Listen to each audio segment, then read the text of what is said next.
The legendary beasts. Basically this generation's version of the legendary birds, but in beast dog form. Last year I did a challenge where I did a minimum battles only run with just the legendary birds, but can I do it in Gen 2 with only the legendary beasts at minimum battles? I can only use the legendary beasts in battle, I can only use their level up movesets, and we have to do it in minimum battles. Now you might be looking at the length of this video and thinking, Jesus Christ, this is like a feature length film. Well, in a way it kind of is. It's going to take a while, but the reason for this is because I'm going to show you the exact route that I took to do this, and also every single mandatory fight that you need to do in Gen 2 to complete this challenge. It's difficult. Like, normally you would look at the legendary beasts and go, well, a playthrough with them is going to be incredibly easy, so why would we even watch this video? Well, when you're doing it in minimum battles, it all becomes way harder, because you have to really think about which Pokemon you need to send in, who to give the experience to, and which moves to use while you're in that fight. So yeah, we're going to get started with this run. We're starting off with Suicune, because I like Suicune out of the 3 legendary beasts, but Raikou is technically my favourite. Suicune, I think, is just going to be... I want to try and give a little bit of experience to it starting off, because there's a lot of different points that this video is going to need the different typings of each of the legendary beasts to make it work. SMP, thank you for subscribing. You are our Suicune for today, and I hope you enjoy this video. It's a big video, so yeah, I know you guys have been watching a lot of my content this month. Please bear with me, and I hope you enjoyed this pretty much feature-length film. So yeah, Suicune is the water type legendary beast. It's got a lot of ice type moves, it's got a lot of water type moves, it's very specially good. It's got decent attack and defense as well, but yeah, its special is where it really shines. Now in Gen 1, it was very clear which of the 3 legendary birds had the least utility in the entire run, and that was Moltres, the fire type. Fire is not very good in Gen 1.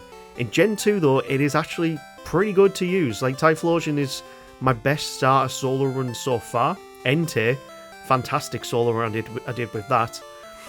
And we're going to need all 3 of them to make this possible at different points. Andy Ray, you are going to be our rival for today. Thank you for subscribing. Welcome to the channel again. Let's get started with this run. And I am going to hack in both the other legendary beasts and some Master Balls to get them started. That way we can start off with all 3 of them before we even get started with this run. So once we've told the guy we don't want to be taught how to catch Pokemon because we've got Master Balls, we don't need them, we'll catch ourselves an Entei. Now, I've kind of put myself into a little bit of a problem here because I'm catching that at level 2 and I really want them all to start at level 5. But when you're hacking in a Pokemon with the codes that I'm doing with Game Shark, it overrides whichever Pokemon appears in the grass. Lilo Wendo's Bushi, you are going to be our Entei for today. And now let's catch ourselves a Raikou. Both of them are level 2, so what I am going to do is I'm going to slightly bend the rules a bit here, so I will get them up to level 5 before we properly start this run, so that we have all 3 of our legendary beasts starting at level 5. And I think that's the fairest way to do this. Mikey, you are going to be our Raikou for today. And genuinely, all 3 of these are going to have the moments where they shine the best. So now we've got them to level 5, this run truly starts. And on the next route, of course, there's only one... Well, we can get past Youngster Joey here, but there's this mandatory fight right here, which is the very first proper fight of the game. Now, all of the legendary beasts start off with 2 moves. They get Bite, and then they get Leer or, like, Growl, I think it is. And Bite, honestly, is... Even though it's our starting move, it is probably the MVP move of doing this entire run. We have to carefully go around this little guy here, and then there's only... Well, we are going to catch ourselves a Bellsprout because we do need HM Pokemon for this run, and Bellsprout is good for using Flash and Cut. We're also going to catch ourselves a Pidgey once we can find it in the grass, so we have a Fly user. And then later on we'll catch ourselves a Krabby, most likely for Surf and all of that. So with our 2 HM Pokemon, who will never be seen in battle, we'll progress further with this. You can miss out that trainer there, and there is only one mandatory fight on that entire route, so pretty much when it gets to the gym, we have a little bit of a branching path, so it is mandatory that you need to get HMO 5 so that you can actually use it in Mount Mortal later down the line. So we can use them like those fights in Sprout Tower to get some experience, but I'm going to see how we do against the gym first. you've got 2 mandatory fights before you go against Falconer. And the Spearow's not too much of a problem with Raikou. Raikou's perfect for this because of the resistances it has, but it's not going to work too well when we start seeing Mud Slap. Bite is a great move. All 3 of the legendary birds can use it, and it also gives us a chance to flinch, which is one of the most important things about this move and why it is so valuable to this run. But Mud Slap is really going to cause a problem, so we might have to switch out. We are switching between which dogs are being used. That way we can then try and spread out some of the experience, but none of them have really reached level 6 before we even get to Falconer. So I'm going to go give this a try against Falconer, see if we can do this at level 5. So all the legendary beasts are pretty fast anyway, so even level 5 we can outspeed the first Pidgey. We are getting hit by Mud Slap a lot, but as long as we can take down this first Pidgey, we've then got 2 Pokemon left to try and take down the Pidgeotto. But annoyingly, Entei does go down, and we have to take it out with Mikey. That's fine though, we've still got 2 Pokemon to work with.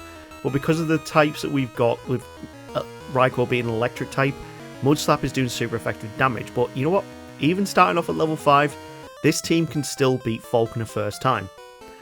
And that's pretty valuable because we're very underleveled even for the very first gym. And there's not much else we can really do there. We just bite our way through to victory. We pick up the egg, which we're going to throw straight away into the box because there's no point needing the Togepi on this run. And we can either go and do the Sprout Tower now, or we can do it later. Doing it now would actually help us out, but at the same time, I don't want to add that extra experience on, so I'm trying to make this run as hard as possible. There is 1 mandatory fight on this next route here, and he's only got a Rattata and a Zubat. Not too much of a problem to take care of. We're going to give some of that experience to our Entei, just because it's probably the lower level one right now. We do get Supersonic, which thankfully we break through to hit another bite there. It's going to be a few more levels before we even get a stab move for each of our legendary beasts. We're going to get the likes of Thundershock, Water Gun, and Ember on our next Pokemon. Sorry, on the next level up moveset. So we are going to use our potion here, and we'll progress around to the next route. Now, if you can get past this guy here who's rotating, then you don't have to do another mandatory fight. So there's only 1 mandatory fight on that route there. We can heal up in the Pokemon Center, and then we can go through to the next cave, Union Cave. This guy here is optional, so you don't need to go against him. And this guy here is also optional because he's spinning around. But the next guy here with the 3 Geodudes is mandatory. Hiker Russell. Now, Bite being a special type move in this generation is perfect for this early game. A lot of the Pokemon they're going to throw out are like rock types. They're defensively bulky, but not specially defensively bulky. So we can get some more levels on our Entei, which is really going to help out in the next town. Purely because the next town is the Bug Gym. So this guy here is also optional. You can get around him with some little bit of MLG skill. And there's only 1 more mandatory trainer here with the Vulpix. So we are going to throw in our Suicune here, and we'll bite our way through this fight. Ember is getting resisted by our typing, so they're going to switch to using Quick Attack a bit more. But we're not outspeeding this level 9 Vulpix, and that's kind of worrying. Like, Suicune is quite fast, but a level, like 3 levels below it, wasn't quicker than a Vulpix. Hiker Anthony here, not a problem to get past, and we're already into the second town. And there's quite a few mandatory fights we need to do here. A lot of the experience we can get in this town is going to come from the gym and also the Rocket Well. So there's 4 mandatory fights in the Rocket Well, which is well needed experience that we really, really need. Once we can take down these Rattatas, we'll switch between some of our Pokemon, try and get them close to that level 10 cap, because the next gym is going to be a nightmare with it being a level 16 level cap. The next Rockets as well, their Pokemon aren't too much of a problem. The biggest annoyance is the fact that Ekans uses Wrap. And of course we've got the guy with the Rattatas coming up now. After that we just have 1 more guy with a Coffin, and I've tried to spread them all out, but none of our Pokemon have already reached level 10, but we still are making a lot of these fights pretty comfortably easy. We're really not struggling too much whatsoever. This guy though has got a level 14 Coffin. That's a massive jump from all the levels we've seen so far. We do take him out pretty comfortably, and that brings us into the gym. You might have noticed this footage has sped up a bit. In the gym, we have quite a few mandatory fights. You've got the 2 girls here that have a Spinarak and a Leddyba. Not much of a problem for an Entei, even with no fire type moves. They don't hit hard, Bite can just hopefully get some flinches in. But we aren't dealing that much damage, and that's even this is against a Leady Bat, and we're still taking maybe 4 or 5 bites to take it down. Now I have an option here. There's 2 trainers, one of them is mandatory. One of them gives you more experience, so I am going to go for the one who gives you more experience because he's got more Pokemon on his team. The other guy on the left path only has 1 Paras, whereas this guy's got a Weedle and a Caterpie. So we can gain more experience over those 2 Pokemon than actually going against the guy on the left path. Now, I haven't bought any potions yet, so I need to conserve some money. But this way, we have one guy here. This guy is optional, and we can get past him with a little bit of skill. But that brings us to Bugsy. Now, Bugsy's going to be a bit of a problem. Because he has 3 Pokemon, thankfully only 2 of them are useless, but that Cypher is going to be a nightmare. None of our Pokemon right now actually outspeed, and that's bad when he's got Fury Cutter. Fury Cutter accumulates damage over multiple turns, and he's got a 3 turn built up right now, so this is the 4th turn, and he's now one-shotting all of our Pokemon, and here comes our first loss of the run. So we need to try this again. Honestly, if we can get a level up in the right way, or it levels up with better speed, we might be able to outspeed that Cypher, but I'm not seeing that happening right now. This time though, he decides to go into Cypher's second instead of going into his Kakuna. And we got a very lucky Fury Cutter miss. It doesn't have 100% accuracy, and that gave us enough to work with where our Entei could actually take him down. We learned Ember as well, level 11, and that can nearly one-shot the Kakuna. We're doing really well. We got very, very lucky though against Fury Cutter. And that gives us the Hive Badge. The level cap is now increased to level 20, and we can progress on to the next point in the run, which of course is going to be the Azalea Town rival. This rival is usually a nightmare. But we've got 3 legendary beasts, only one of them has got a stab move, but they all have bite, which is super effective against this Ghastly. Annoyingly though, Ghastly is very fast, so 3 levels below it at level 12, Mikey can't actually outspeed it. It takes until we're at 4 HP to take it down, and that brings in the Bayleaf. Now thankfully, Entei's already got Ember, so this should be a lot easier to deal with. And because it's using Growl as well, it doesn't matter, we're using special moves. We managed to take it down with quite a few Embers, and we can resist Razor Leaf. I always pick Chikorita for the rivals Pokemon on a lot of runs because defensively it's one of the hardest Pokemon to take on out of the 3 starters. It's useless when you use it, but for some reason the rivals always seems to be really difficult. That just brings in the final Zubat where Suicune can finish up the fight. And yeah, even though we've still got 1 Pokemon onto level 10, we've managed to complete 2 towns. So we need to go a bit further into this. We need to go and pick up some potions, we need to pick up some repels as well, because we don't want to go against optional Pokemon.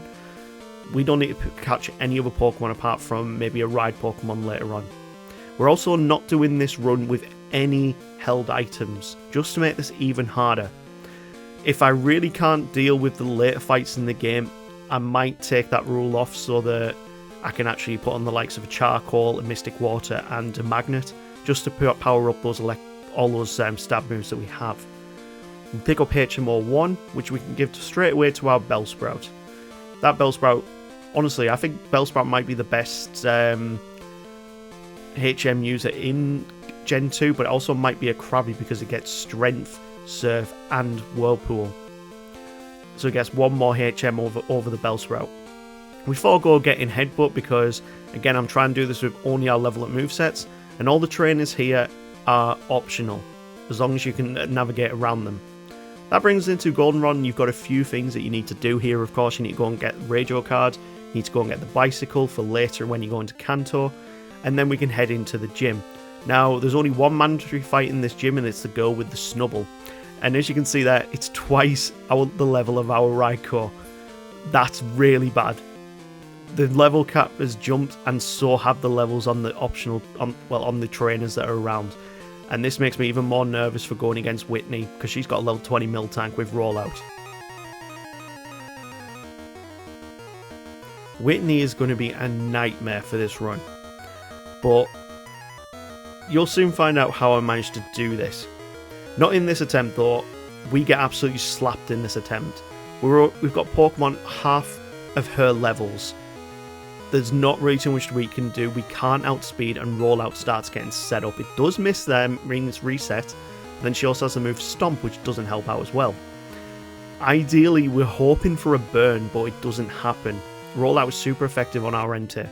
So what we are going to do, we are going to leave the gym, and we are going to go for some mandatory fights on the next route, because you need to go around this route to actually get to Ecruteak City.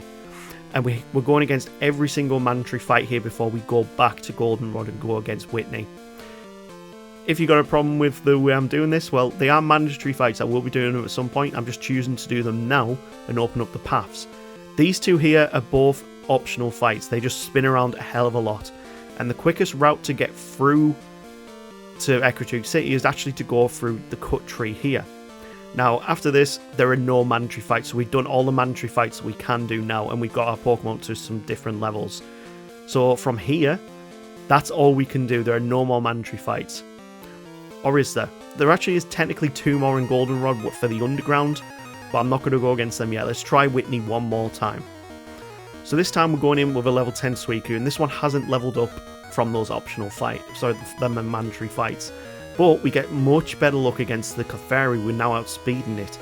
We get Water Gun at level 11, and this means that we can now go into the Miltank.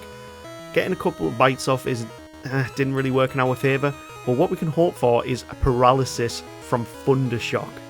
That was so key, and now Bite, as you can see here, I get incredible luck where we get so many flinches before getting taken down by a Stomp.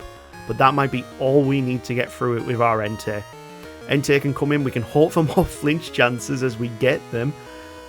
We get 3 flinches in a row there, just on Entei. We got so many on Raikou as well, and this is the reason why Bite was so crucial to this run. Getting those flinch chances gave us the chance to actually beat Whitney with such underleveled Pokemon, even if they are legendary beasts or not. They are very underleveled, they are very squishy compared to most Pokemon that we're seeing right now, and we still managed to win. So with Goldenrod pretty much completed now, we can head on to Ecruteak City. Ecruteak City is probably going to be very, very easy, and there are quite a lot of mandatory fights we need to deal with, especially in the gym. And there's also a lot of fights in the dojo which are mandatory to get Surf. Now Surf, we'll only be putting on a ride Pokemon. We might put it on Suicune later on if we decide we need to add some different moves on. When you can also actually fight this Sudowoodo because it's mandatory to go past it, we can get a bit of experience from there. And from here, I'm not going to track back yet. We are going to go over to Ecruteak City.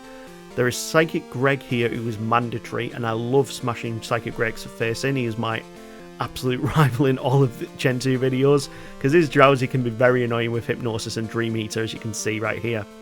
So we're going to switch up, we're going to make sure we take him down and put him in his place. That brings us into Ecruteak City. Now there's a few mandatory fights that we can do here. Of course, we've got the gym, we've got the Kimono's Dojo, and each of these are mandatory. There's no way to get Surf without going against all of the Kimono girls, so this is some great experience for us.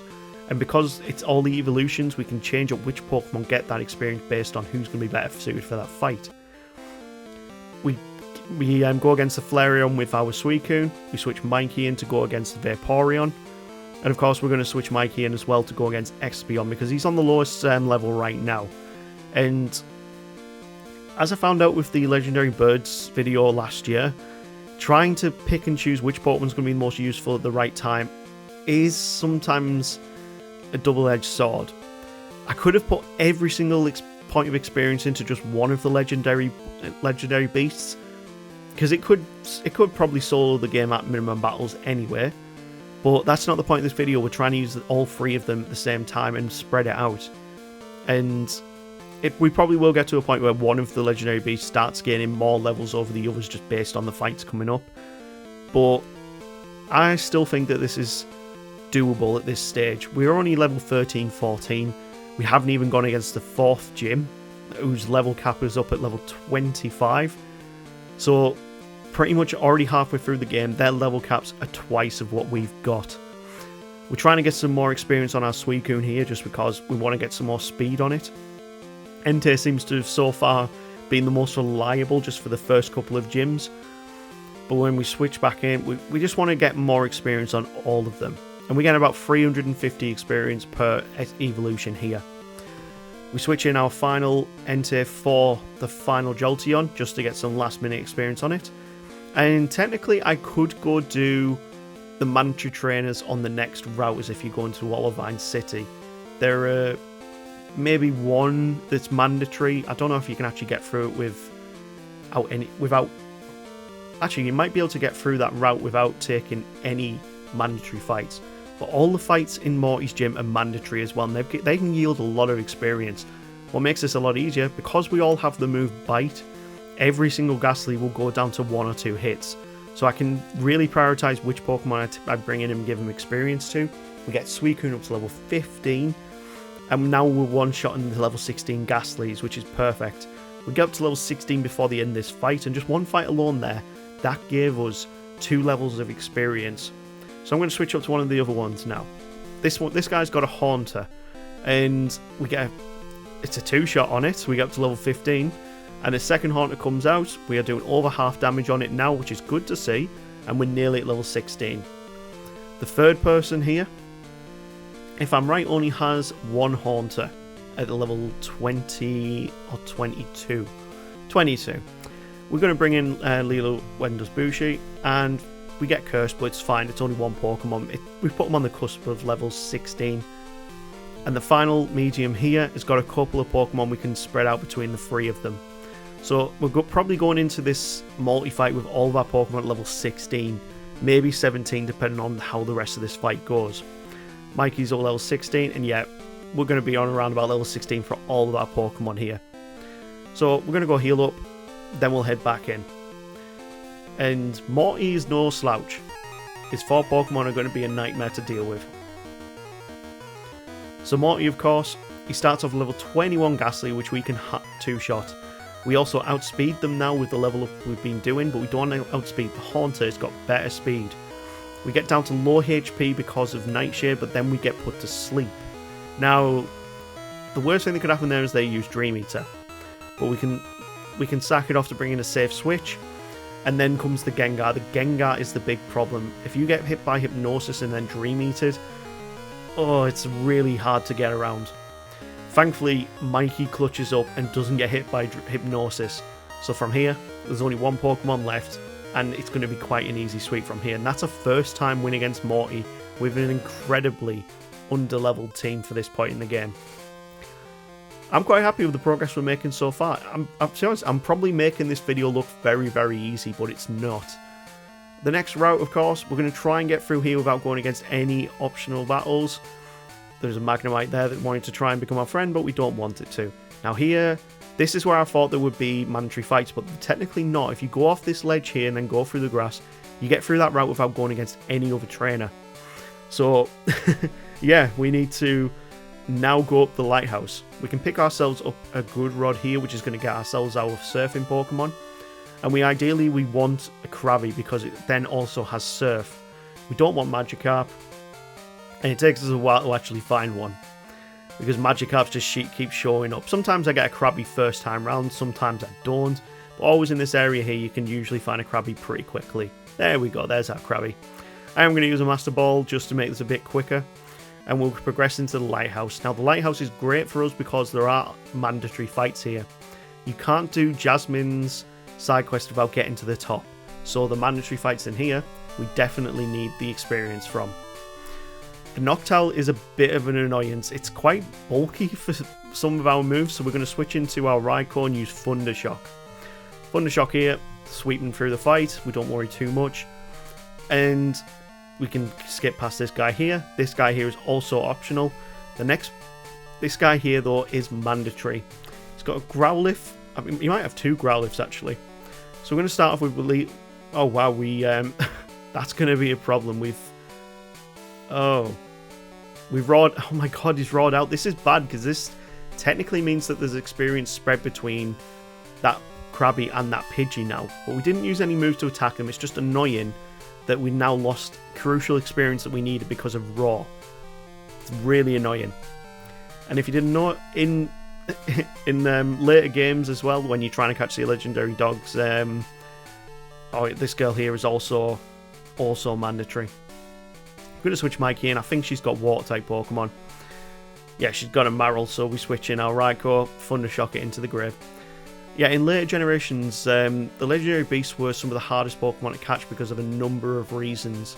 And also, if you got roared away or you missed the chance of catching them, they were completely lost from the game after that point. And that was because of the withdrawal. It became really, really annoying. Here we can pick up the first of our rare candies, which are very crucial to this run, but I'm going to forego using them till maybe about the league so we don't waste them at the wrong points. Once we've healed up, we can go and pick up HM4 strength from this guy in the cafe, and then we can move on over to Cianwood City. Now, traversing the sea is also really difficult. There's a lot of trainers here that are all optional, but they spin really, really fast, meaning, yeah, we're going to have to really go quite slow and really pick our chances to go past them. So this might take a little bit of a while. You can get through around a couple of them, but this guy here is a bit annoying. But the most annoying is the next one coming up here. She spins around really, really fast, so you have to pick and choose your time to go. But after you're past her, you can get Cianwood pretty comfortably. You just got to get away from the random Pokemon that I should have been using Repel on. In Cianwood, we've just got mandatory trainers in the gym to deal with. These trainers are going to be a bit of a problem. We have no moves that can take on fighting types. And the first two, you have to do these fights back to back. He's got a level 27 Hitmonlee, which is a problem to deal with. So what I opted to do was hopefully get a paralysis, but we didn't get it on Mikey there. So we then try and go for the burn. Hopefully that would reduce the attack down, but again, we get taken down. And of course, Suicune at this point in the game doesn't have an ice type move, so we actually lose against the Hitmonlee. So we try this again. We're going into this, and this time round we get the paralysis first time. This means that hopefully we can keep it paralysed, although Mikey does get taken down, but we've got it down to half HP, so this might give us more to work with. Water Guns deal out just a bit more damage than Bite would because Dark's resisted by fighting, and annoyingly we get taken down as well. Now, as I said earlier, this is difficult because the second fight, you have to do these fights back to back, unless after beating the first dojo guy, Black Belt Yoshi, you lose against Black Belt Lau, which then creates a reset and you go back to the Pokemon Center fully healed. We didn't get any experience in that second fight, so you know what? We are going to let all of our Pokemon fall and we are going to go back in. And this time we only need to go against the second guy with a Hitmonchan. That's an easier way to get around this fight rather than having to do them back to back. But still, these Pokemon are 9 levels above us and they're fully evolved. We're going again for the paralysis procs. Hopefully that'll give us enough to work with. Oh, we don't get the paralysis. That's bad. Okay, let's go for the Water Guns. Hopefully we can... My god, Comet Punch is doing so much damage out, and then Thunder Punch. We might be taking another loss here. If we can get a burn, that would really help as well, just for that added damage every turn. Thunder Punch is not doing very much. Honestly, Entei is probably the bulkiest one we've got right now. If we can tank one more hit, we can get the win. But this is difficult. This is where the run is starting to get gradually more and more difficult. Now, there are two other mandatory fights. You've got this guy here, who has Machops and Machoke at level 25. They also use Seismic Toss, which means they're dealing out set damage every single turn. That's not great to see. We finally take down the first Machop with our Suicune, but Machoke comes out next and uses Rock Slide. That's never good to see because it can flinch.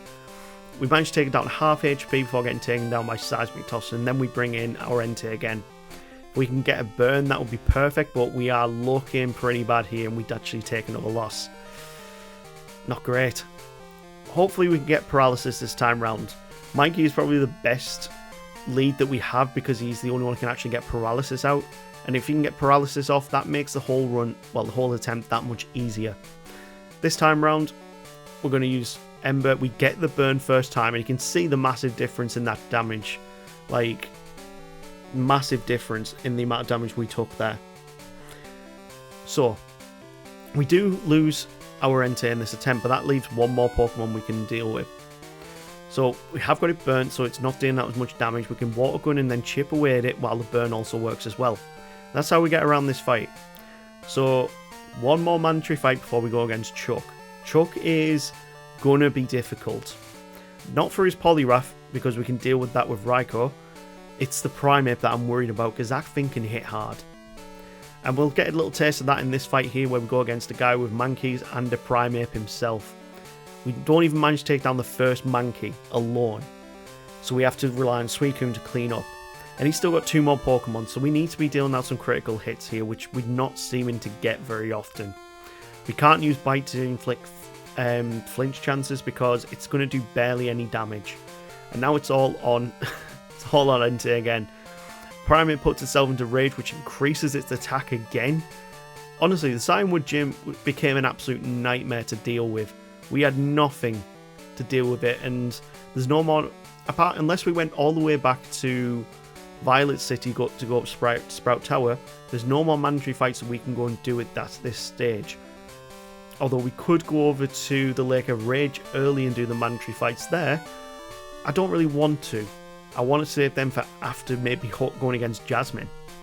Yeah, we're going to try and attempt to go against Jasmine even at this low level. But so far we have been able to stick to it. We've only gone against mandatory fights. And it's so difficult. Really, this is getting difficult at this point. It's only going to get more difficult from here as the levels keep climbing on the opponent's Pokemon. We get much better luck against the Primeape this time round, where we actually manage to get Burn. And we take it down, meaning there's just Chuck left to deal with. So who's going to be the best lead here? I was honestly debating probably Entei is going to be the better lead here. Reason for that, if we can get a Burn on the Primeape, we negate its attack.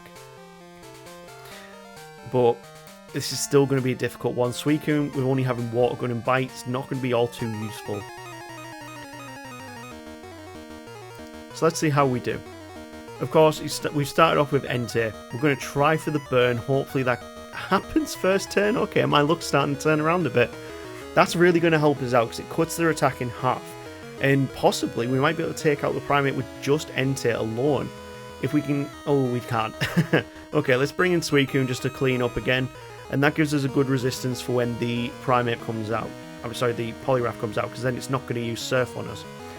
But if we switch into Mikey, we can hopefully get a Paralysis straight away. We missed the first Dynamic Punch. We missed the second. Thank God it's only got 50% accuracy. We missed 3, 4. Can we waste all of its PP without seeing a Dynamic Punch? We can. 5 Dynamic Punch misses and we beat Chuck first time. Wasn't expecting that sort of luck, were you? That was very lucky.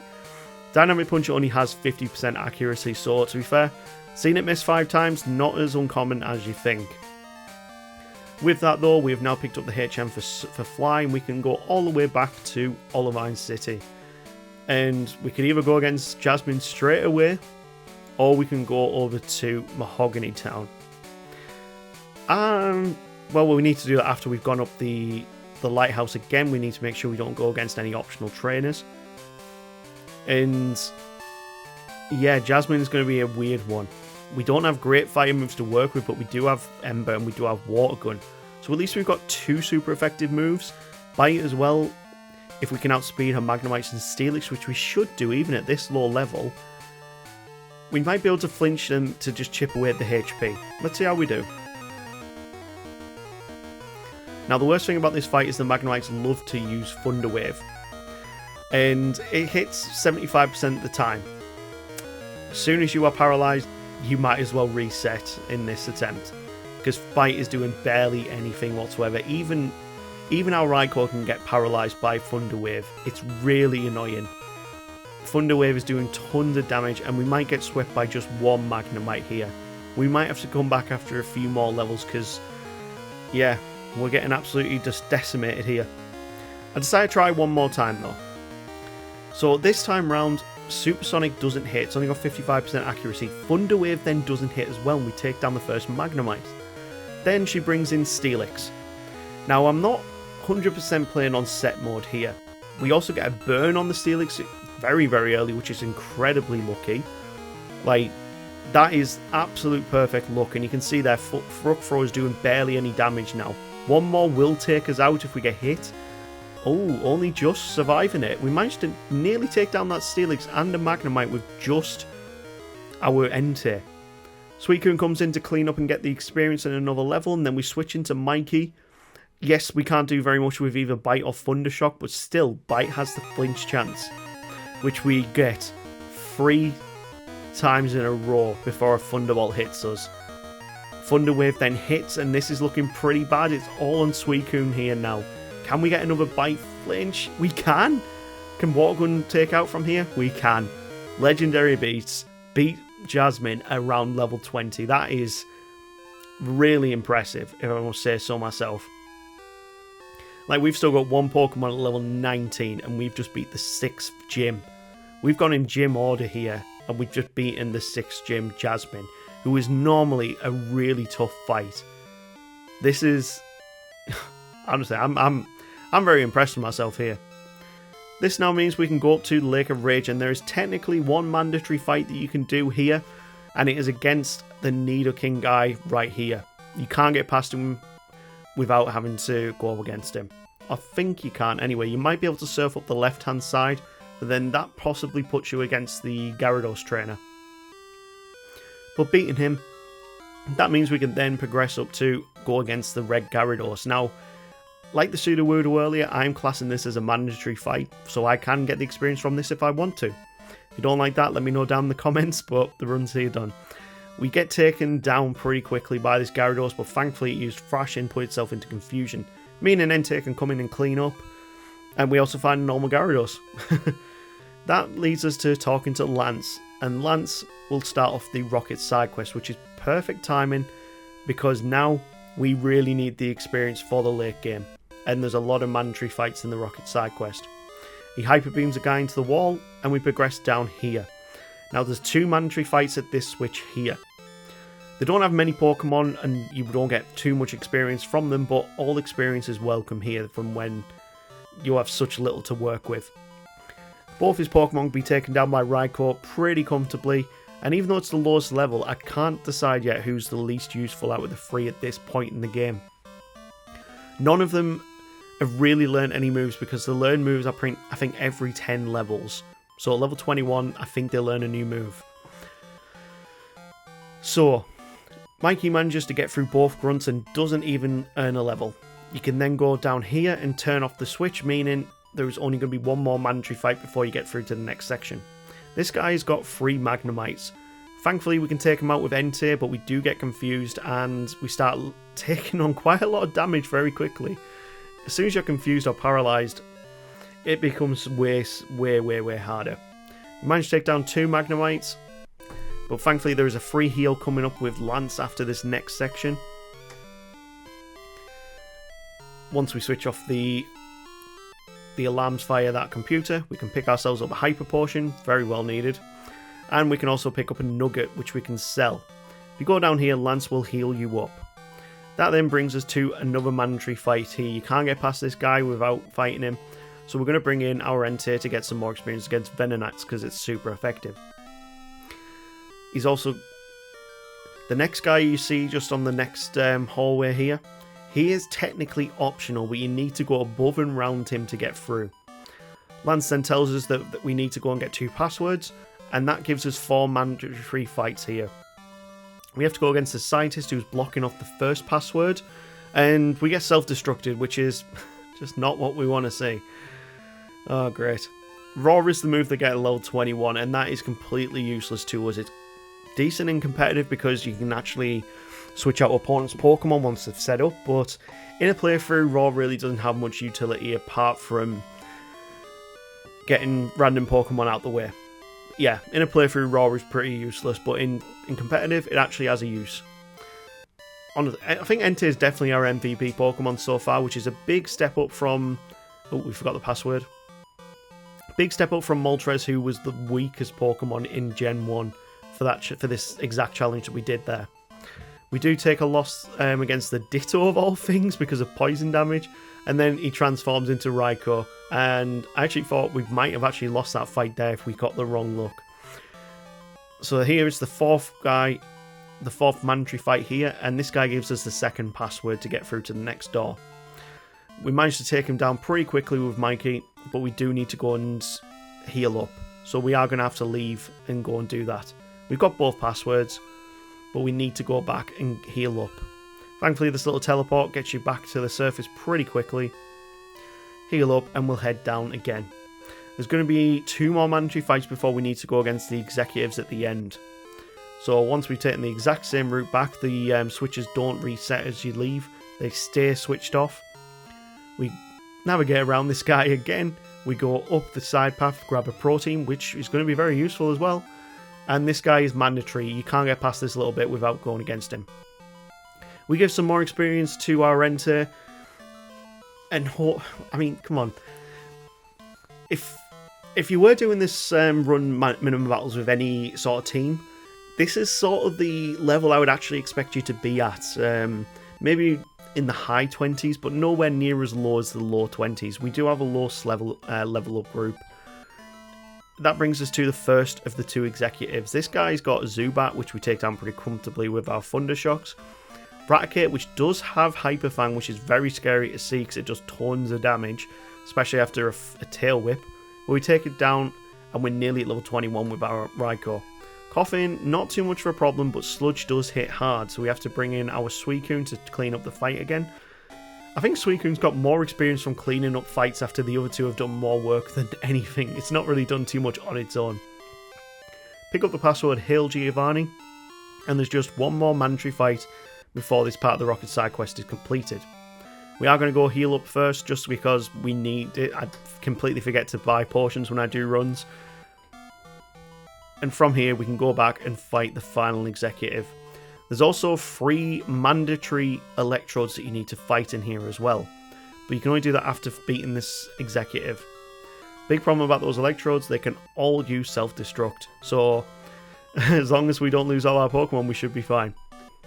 Mikey comes in first, and it's Arbok v Raikou. We go for Thundershock to try and deal out some Electric type stab, but we don't deal as much out as Bite. Bite is actually doing more because it's 60 base power, so it's only slightly better than using our Thundershocks right now. Thundershock is resisted against Gloom, so we won't use it against that. Just go for the Bite spam, get some flinches, and finally Murkrow comes out where 1 Thundershock takes it over half HP. They get to level 22, and Raikou's starting to climb higher in levels. It's pretty much balanced out with the others. But this now gives us 3 electrodes to deal with. Now I could let them all explode on me, but then I lose the experience from going against them, and I don't want that. I want to actually keep that experience. But annoyingly, it does self-destruct. That's annoying because we could have done with that experience. Thankfully, I do have super potions to heal back up. I'm quite surprised that we managed to tank those self-destructs though. Second one, will this one explode on me? Hopefully not. If we don't outspeed them because electrodes are ridiculously fast. And we actually managed to take this one down, so we get 492 experience. That's very, very nice to see. Let's use another super potion up. And let's see how we do against this final electrode. Hopefully it doesn't explode on us. It has used a Screech, which means it probably would one-shot us from this range. Please don't explode. There we go, we get a critical hit and we get 492 experience. Okay, so that is Rocket Side Quest completed, and the pathway to the 7th gym also opens up here. That's perfect because there's only Price in here who's a mandatory fight. The guy that's up here can swivel around and get you at the wrong time, but we managed to get past him and fight Price. Feels weird to be going against the 7th gym of a Pokemon game and you're only in the early level 20s, but still managing to do pretty fine. We switch into Suicune for the Piloswine because Water Gun is actually super effective against ground types. Yeah, I always wondered why give it a nice ground type, because technically it's got so many weaknesses, but it's still a decent Pokemon. We switch into Raikou for the Dugong, and this thing's probably the strongest Pokemon on his team, and annoyingly it does no rest. So what can we do different here to get through it? Well, we need to rely on Bite getting flinch chances. We do outspeed it just, but it keeps using rest at the wrong times. So I might have to reset here. Yeah, let's reset. Okay, there is literally nothing else we can do here. These are the only levels we can work with. We can take out the first steel pretty comfortably. We can then keep in and, well, switch out into our Suicune for the Piloswine. Water Gun will just deal out consistently good damage here. We don't want to get a speed drop with Icy Wind, so hopefully he misses. Well, I was hoping that he would get low low rolls on his Fury attacks, but he still manages to get a 5 hit there. Oh, puts on 5 HP, that's not great. Hopefully we can at least get 1 bite off before the Dugong actually hits us. Yeah, we got 1 off, but that's... okay, fine. So we're going to bring Mikey back in. No, we'll bring in Entei.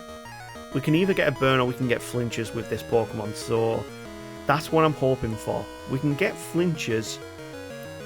That means he won't use rest when he gets on low HP. And that's what we're hoping for, but we've also put him into a range where we can outspeed and use Thundershock to finish him off. 7 gym badges, and we've not even reached level 25. I'm really impressed with this, but I wonder how well my luck is going to keep going. We've started losing a lot more in a lot of fights recently, whereas in the early game we were barely losing fights and still managing to scrape through. Mid-game is very difficult for this run. So from here I am going to go and pick up another rare candy. This one you can find on this tree here. Yeah, random place for a rare candy. We're also then going to go back over to Violet City, where you can pick up some more rare candies and also a PP up, I think it is. There's a rare candy, and the other one on the other side. Once you go around here, surf up here, and you can find yourself a PP up. Nothing in our rule set says we can't use PP ups, so I'm happy with that. And it's this point in the run I decide, you know what, now let's go against Sprout Tower for that little bit of added experience. You've got to go against quite a lot of the stages that are mandatory, and each Bellsprout gives you about 54 hit experience. So in each fight you're only really getting about 150 experience, but it all adds up, and hopefully by the end of this, after going against all the mandatory fights, we should have another level on our hands. That might help us out somewhere. So from here, I find it funny that we've gone through the entire game, beat the rival multiple times. You can still go back to this point at any point in the run for the first time. Go again, and you'll see the rival having to go at the sage there. I think that's really interesting that stays there the entire game. With that done though, I'm going to go back over to Goldenrod City to do the second part of the Rocket side quest. And again, I really do complain about the Rocket side quest being annoying and unnecessary, but in a run like this, where you are going at minimum battles, this is actually really invited in this video. I really invited this Rocket side quest. Reason for that, there's a lot of mandatory fights, and also we need the levels. Hopefully by the end of this we might be close at level 30. So this guy here, then technically you can skip these first two, but the next two here are mandatory. They have quite a few Pokemon to deal with, mostly Zubats, Golbats. I'm pretty sure the next guy has a Muck as well. And what's really annoying about these Zubats is they like to confuse you. Yeah. I really don't want to be taking much damage out because I don't want to be going back and forth to Pokemon Center, but still. We can take down most of these Pokemon pretty comfortably. It's strange to see that we're at level 23 and we're actually at the same level as that Grimer. Entei gets taken down there. Sludge is dealing out massive damage. I always forget how good of a move Sludge actually is sometimes. We paralyze the second Grimer. Hopefully we can take it down with 2 more Thundershocks. And then that brings in the final Muck. Muck is not too much of a problem.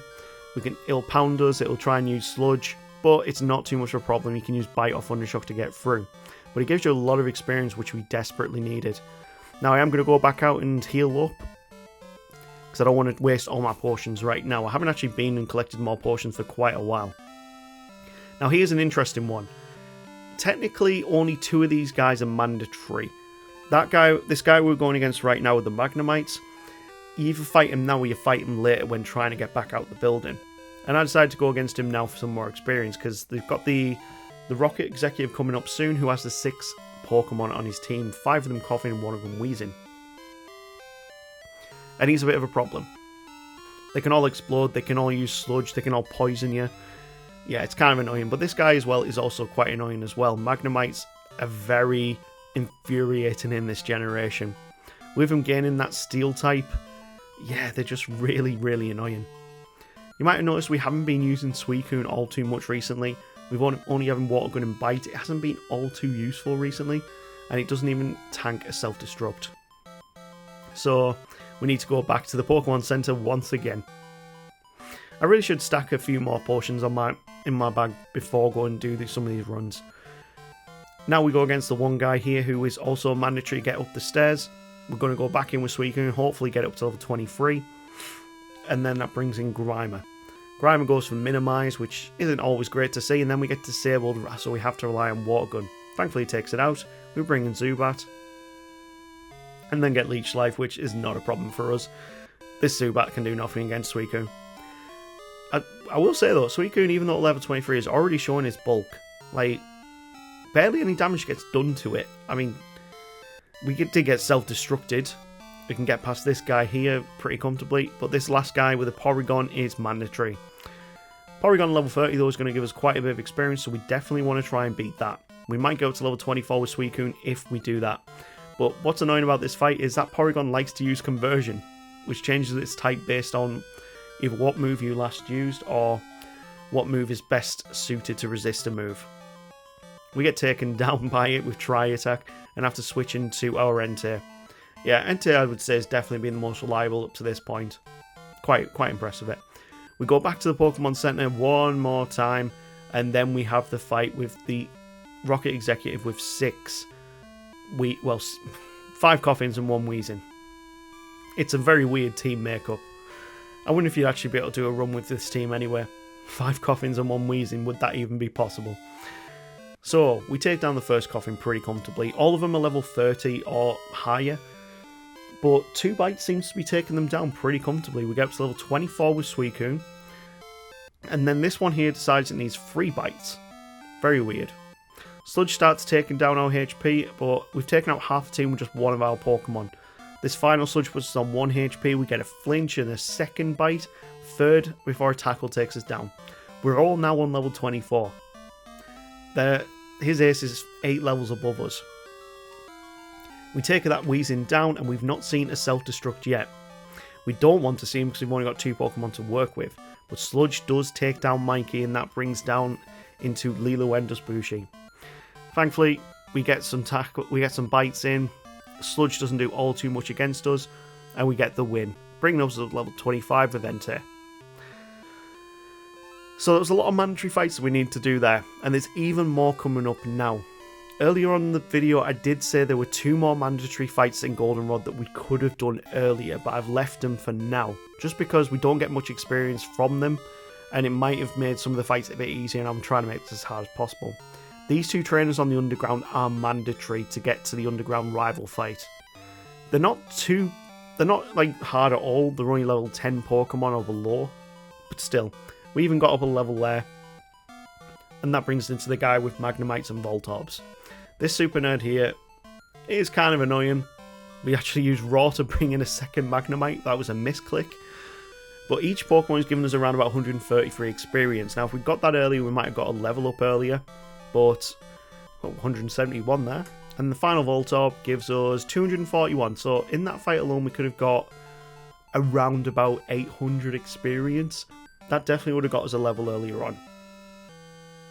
That brings us to the rival fight with Andy Ray. This is a difficult fight.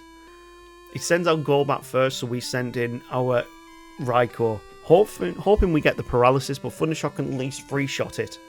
Magnemite's out next. We do have a resistance, but I want to switch into our Entei to get super effective damage.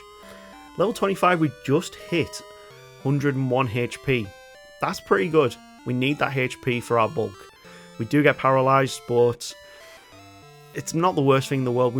We could either switch out, which we're going to do into our Suicune. We get a bite off, but we have been cursed. We take down the Haunter, and that brings in Meganium. Now, we do need to switch again, but it's a real problem that we got paralyzed on our Entei. We get hit by Body Slam. We try and Ember as much as possible to get the burn, but it doesn't happen. We switch into Mikey, getting the flinches off. We're on 21 HP. We get a final flinch, and my god, we're already on the Sneasel now. Can we paralyze it? We get the paralysis. This is perfect. We're clutching it up right at the end so we can bring in Suicune, Water Gun to get the final hits in. That's a very lucky first attempt as well. I wasn't expecting our luck to go that way, but we actually managed to do it. We beat the rival at this point in the game.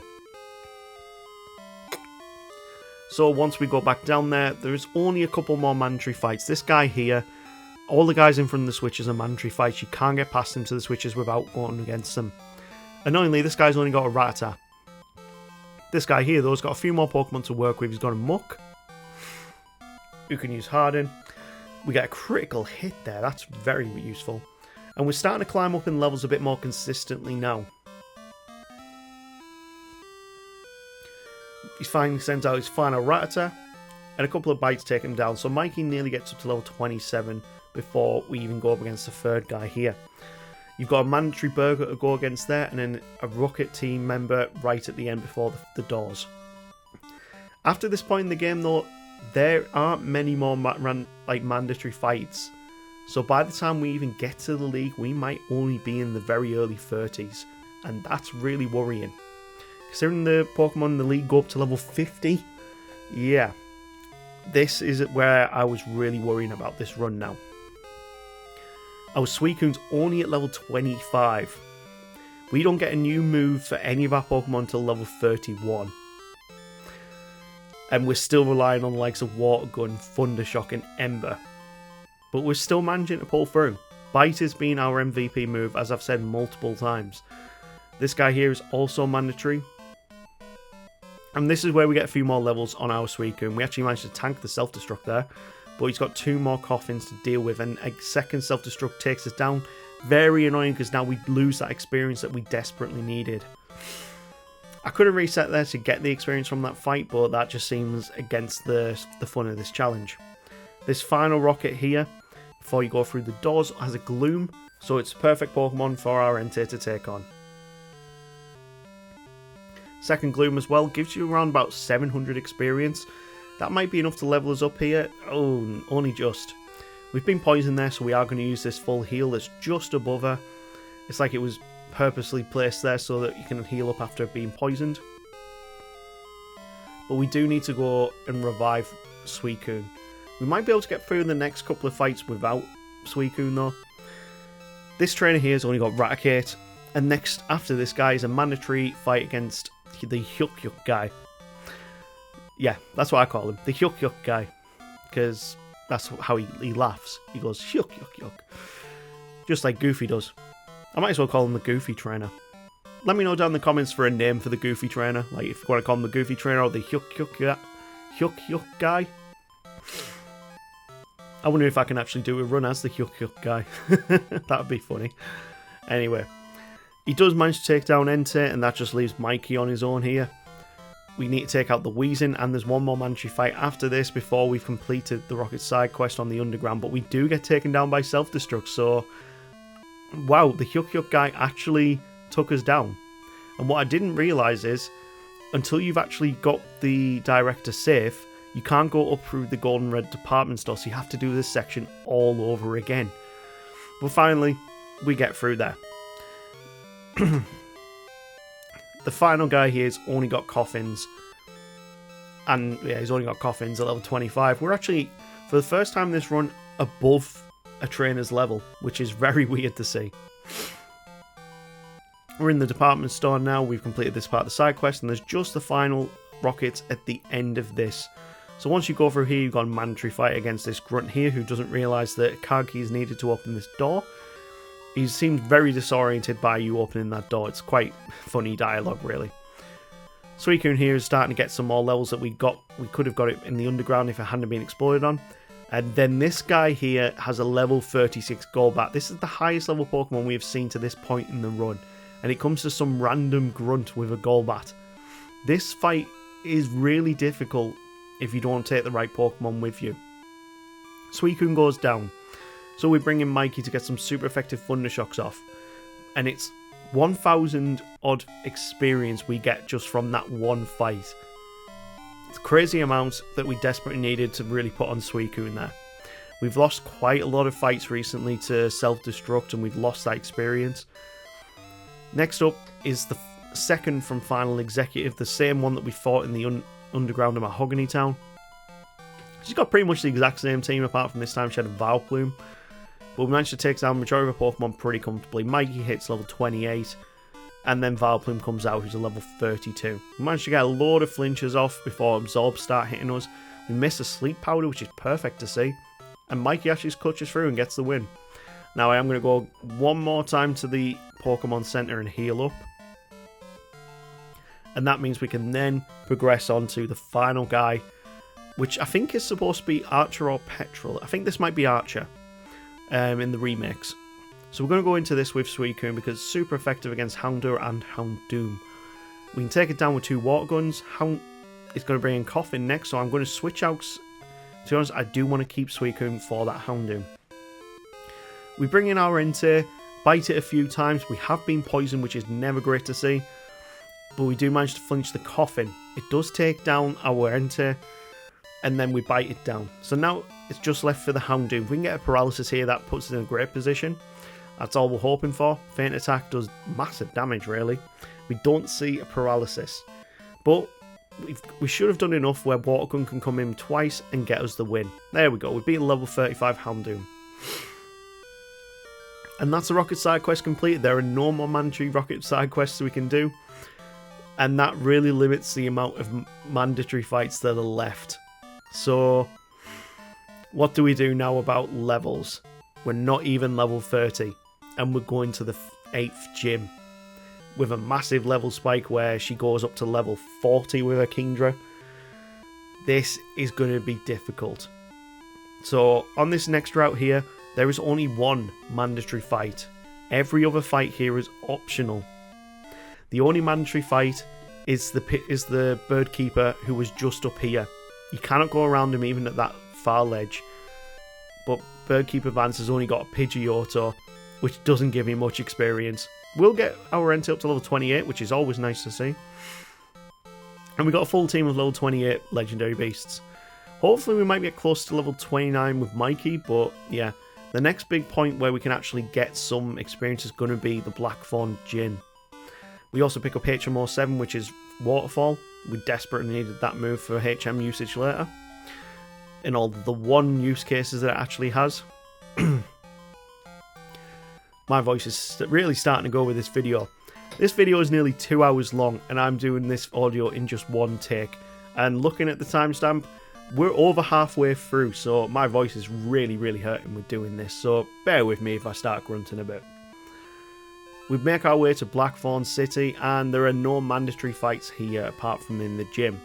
Even if we went south, as if we were going back to New Barktown, they're optional fights because you technically don't need to go down that route whatsoever. And that's annoying because we could have got some good experience there. But the gym does have some mandatory fights. This guy here's got 3 Dratinis, and all 3 of them are very annoying. We don't have any ice type moves to take them down. They all have Dragon Rage and Thunder Wave, given everything they need to take down our team. And we're already 1 Pokemon down. Mikey gets up to level 29, and hopefully, oh my god, Thunder Wave, screw off Thunder Wave. We get a critical hit on the second, so now we're actually winning on the amount of Pokemon that we've lost compared to him. But final Dragon Wave takes us down. That might be enough to work with though. If we can get 2 bites in here, flinch maybe, we can survive 1 more Dragon Rage. Okay, we only had just 1 turn of difference there. That brings us back to the Pokemon Center, and we need to go against the other mandatory trainers. So the next mandatory trainer is this girl here with a Seadra. Cool Trainer Fran's only got 1 Seadra. Thankfully, it's not a Dragon type at this point. Only Kingdra is Dragon type. 2 Thundershocks will take it down. Level 37, that's the highest level Pokemon we've seen so far. The next mandatory trainer is the Cool Trainer up here. So once you push the rock down there, you have to go against this guy to create the second path of the lava. He's got 2 Pokemon. He's got a Horsey and a Seadra. Both of them pretty much quickly taken down by Raikou. We hit level 30 finally with just 1 of our Pokemon. The guy to the left there, completely optional. This girl here though, mandatory. We send in our Suicune against the Dratini. Hopefully we can try and take it down with some flinches, but we get paralysed again, and Dragon Rage is just really doing my tits in. So we bring in Entei to finish off that one. Next comes the Dragonair. The Dragonairs, this girl's Dragonair in particular is a good test to see how you do against Claire's Dragonairs, because it's the exact same level and has pretty much the exact same moveset. with Thunder Wave and Dragon Rage. And we get really bad luck here. We get Paralyzed, we get Dragon Raged. If she'd gone for 3 Dragon Rage instead of a Thunder Wave there, we would have lost that fight. But it takes one of our Pokemon to take down at least one of their Dragonairs. And she's got a Kingdra in the backup as well. Let's see how we do. So Claire, of course, she is tough. She really is tough. We can outspeed all of her Dragonairs even at this level, but the problem is they all like spamming Thunder Wave, meaning we can't outspeed them after this. We do manage to take down the very first one because she was using Dragon Breath instead of Thunder Wave and Dragon Rage. And that brings in the second Dragonair. We get a flinch, 3 flinches and a miss on Thunder Wave, then another flinch, 4 flinches before a Thunderbolt actually hits us. This is looking alright. Then comes Kingdra with Surf, and that is a one-shot. We need Thunder Shock to paralyze. We get hit by Hyper Beam. And if we can paralyze it, man, we lose. With that Kingdra, because it likes to spam Hyper Beam, if we can paralyze it, then we can then use Bite and hopefully get flinch procs. The very first Dragonair on the second attempt, we get much better luck on. We get loads of flinches in a row, and I can't believe how good my luck is in this attempt. Although this isn't the very second attempt, this is probably like attempt 20. Like, I'm only showing you like the first attempt and then the attempt I actually win to show you the difference between the strategies. Well, the luck that also happens, I would say. I'm not going to subject you to watching 20 attempts of me trying to beat Claire. That just wouldn't be good viewing time, and this video is way too long as it is. We managed to get all the way to the Kingdra with just Suicune. Thankfully, we can do a bit of chip damage to it before it's going to get taken down. We bring in Mikey, and this is where we get some good luck. We get loads of flinches. We get hit by a Hyper Beam, which is very annoying, but this gives us a chance to use Thunder Shock and get the paralysis. Genuinely, the luck that we got on this was insane. We managed to get a lot of flinches so that we are putting everything in our corner. If it doesn't flinch, most of the time she got paralyzed. So with a critical hit, we beat Claire. Before, well, like the low level that we are beating Claire right now is insane. And that's all 8 gym badges done. Minimum battles, every single badge, with just the legendary beasts. Now comes the league. And this is where the video gets insanely difficult. Insanely difficult. We don't need our Bellsprout anymore, so we need to go and catch ourselves a Goldeen or Seaking. We pick ourselves up another Master Ball, and we can also go and pick up another rare candy here. Next, we need to go and pick up a Goldeen, so we've got a Waterfall user. I know it's really annoying that you need to take a Pokemon with you just for Waterfall alone. You can skip past this girl here. This guy here is mandatory. And it's a tough battle, this one. Cool Trainer Blake is quite annoying. Starting off with Magneton, of course, he's going to use Supersonic and Thunder Wave, just moves we never want to see. And we managed to take him down pretty comfortably, but then he's got a Quagsire. Quagsire is very well suited to take on our entire team. It's got Earthquake, but it's also super effective against Entei and Raikou. Raikou's Thunder Wave can't do anything against it. When we finally do take it... Oh man, we don't take it down. Are we taking a loss here? Come on, Mikey, get some flinches. We get a flinch. There we go, perfect. And the last Pokemon out is Execute. We've been a Psychic type. Bite is perfect move to use on it. But yeah, we took a lot of damage there. But I think we still might be able to get to the Recovery House with the next mandatory fight. The only other mandatory fight that we need to do here is against the Psychic with the Espeon here. With us having Bite on our moveset and we can outspeed, we should be able to get past this one Espeon at level 36. We managed to get through, and there we go. We can finally get to the Recovery House and restore our Pokemon's health. This thing is a godsend to have here. Now, this girl here is completely optional, but she spins really, really fast, so you have to pick your time right. And then all the other trainers on this route are all mandatory, which is fine because we need the experience. This guy here's got a very varied team. He starts off with Victory Bell, moves into using Kingler, which we can use Bite on. Thankfully, Kingler as well doesn't have great special, so its water type moves won't do all too much. We get down to 9 HP, hit level 30. Oh my god, we're already hitting level 30 with all of them right now. And then he brings in Flareon, which we switch into Suicune for. I really need some new moves. I don't know if Water Gun and Bite are going to be enough to deal with the league. So, this next guy here, pretty sure he's only got 2 Pokemon, Parasect and a Golduck. The Parasect's not a problem to take down, even though it does have Spore, which is very annoying. But its slashes aren't doing very much, even though we are around about the same level. We do get taken down because sleep just didn't work in our favour, and we have to rely on Mikey again to get through this fight. We need to wake up quick, otherwise we do lose this fight. Come on, Mikey, well done. And then we've got Thundershock to take on the Golduck. We have picked up Quick Attack at level 31, which might help us in some instances, but again, it's another 40 base power move that we just don't need. We need the likes of Thunderbolt, we need the likes of Ice Beam, we need Fire Blast, Flamethrower, anything that can deal out more damage. But that's not going to happen until the early 40s at this rate.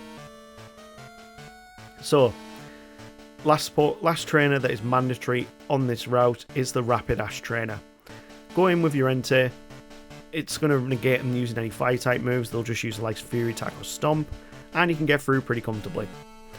You can also jump down this ledge here. Oh, we'll have to go back in a sec. Jump down that ledge there. That item there is a Max Elixir, which is very useful for the league. And we definitely want that item, because I haven't showed it, but we also have picked up some elixirs throughout the entire run, some ethers, and we definitely need those items to get through the league. We use Max Repels to get through, because we don't really want to see them, but the reason why the Pokemon are still showing even when Max Repels are up is because we are lower level than the Pokemon here, so their Pokemon will show up, meaning Max Elixirs are completely pointless. But once we've ran away from all these, we can also go and pick up TM 26 Earthquake, because we could sell it for a bit more money. This means there is only one more fight for the league, and that is the final rival fight with Andy Ray. Let's see how we do. In this fight, he starts off with Sneasel, so we're going to go in with Entei and use Ember to take it down pretty quickly. This will prox him into using Golbat next, and we can use Bite to hopefully get some flinch chances, but we do get paralyzed straight away. We can get rid of paralysis by switching, and switching into Mikey also means we resist Wing Attack. We then get confused again, but another Thundershock gets through, and that takes it down pretty quickly. From here, we can then switch back into our Entei. I've kind of given up on set mode at this point because the run was just becoming too difficult, and we needed to switch into the right Pokemon at the right times. Level 31, we learned Fire Spin. You guys know my disdain for that move. It is an awful move. It's the fire type wrap. I hate it. It never works when I want to use it properly. But everyone else always seems to see some use in it, but I never see the value in it. That leads us into Meganium. Now I am going to use it here. In this generation, it doesn't stop them from using any moves, but what it does do is chip away at them every turn. Not really what I need, it just makes Fire Spin even worse than in Gen 1. From here, Meganium starts sweeping my team. It's all down to Mikey here, who hopefully with Bites can get some flinches, and that's all we are really hoping for. We get one. Body Slam puts us on 11 HP. We get another flinch, and that is enough to get us the fight. That took a while. But after, 1 hour and nearly 15 minutes, we have reached the Pokemon League. I'm doing this run on about 4 times speed, and I have been speeding up the footage at different points as well, so that we can get through more boring points. But in real time, I would say, 6 hours, 27 minutes sped up. We've got through this pretty quickly, and to be honest, my own solo runs with these legendary beasts have been a lot quicker than this so far. But we still have the Suicune run left to do. Let's start off with the league, and first off is Will. Now this should be easier than you'd think. The big thing in our corner is the fact that they all have Bite, which is super effective against all of his Pokemon. The big problem with that is there's a big level jump, and they've got a lot of status moves which really don't work in our favour. Psychic also does incredible damage on us, and yeah, Ember is not going to do more than Bite here. I don't know why I'm going for Ember over Bite. I'd rather have that flinch chance, and we take a loss to Will, the very first guy. So this is where I decided now is the time to use the rare candies. Even getting up one more level on each of them is going to help, because now we get another move to work with. Suicune gets Gust of all things. Why does it get Gust? We got Fire Spin on Entei, we got Quick Attack on Raikou, and I'm going to spread them out so that we at level 32 for Suicune and Entei, sorry, level 33 on Suicune, level 32 on Entei, level 34 on Raikou, because I think Raikou is going to be the most valuable player for this Elite Four. We start off with Suicune again because it can tank moves very, very well with its special defense, but man, even the first Xatu can still take us down pretty quickly. We bring in Mikey, who's a lot faster than the others. Thundershock gets it down. That then brings in Jinx. Can we outspeed? We can. We get flinches on the Jinx, and we miss Lovely Kiss. Okay, so that's 2 Pokemon down. Executor is next, and again, all of them are weak to Bite, which is perfect. We get a critical hit there, and Mikey's taking out 3 of his team. We get a critical hit again before Mikey gets taken down, so it's all on Entei to finish up this fight. We get confused, which is never great to see. Oh, this is really not going in our favour. Yeah, we're going to have to start again. This is really difficult.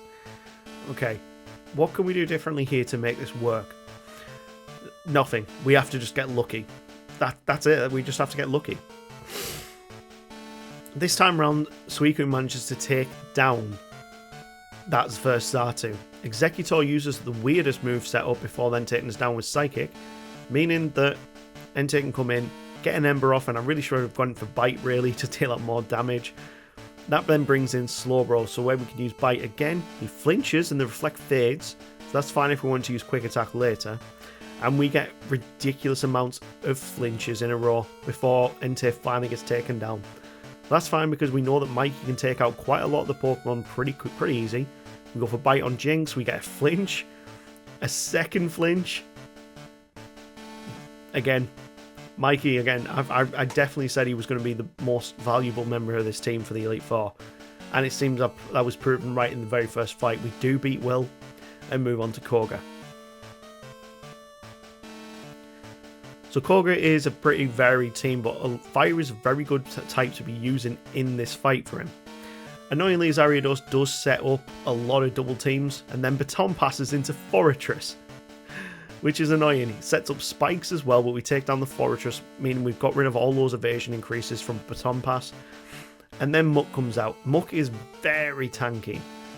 Bite's doing barely anything. Fire Spin is chipping away. Sludge Bomb does a lot of damage. All we're hoping for is the flinch chances, but at least we've managed to take down a lot of damage.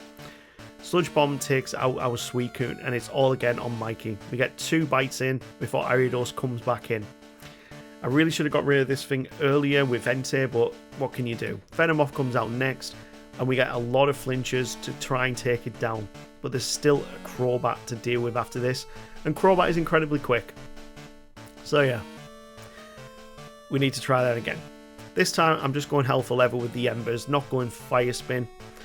We need Entei to at least take down Ariados and Fortress, and if lucky we can then save it to go against the Venomoth.